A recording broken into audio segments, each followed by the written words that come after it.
Двери участковой избирательной комиссии номер 88 села Далаково, как и во всех участках страны, открылись ровно в 8 часов утра по местному времени.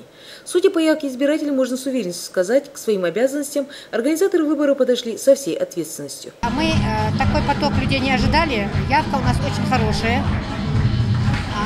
Мы организовали мероприятие, маленький шахматный турнир благодаря нашей школе. И у нас есть здесь избирательном участке комната матери ребенка, комната намаза. Явка очень хорошая, как вы видите. А вот помимо членов комиссии здесь присутствует еще кто-нибудь? Присутствуют все организации, наблюдатели.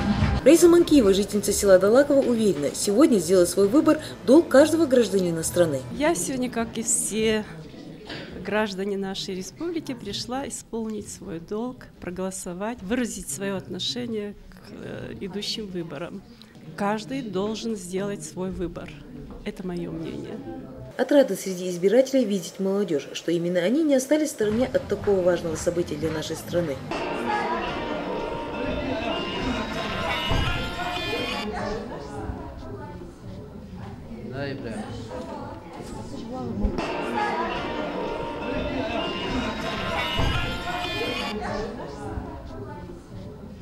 В целом же здесь, на избирательном участке номер 88, не сомневается, что выборы пройдут без каких-либо эксцессов. Мадина Хадзиева, Усман Хулагов, Магомед Гадиев, Вести Ингушетия.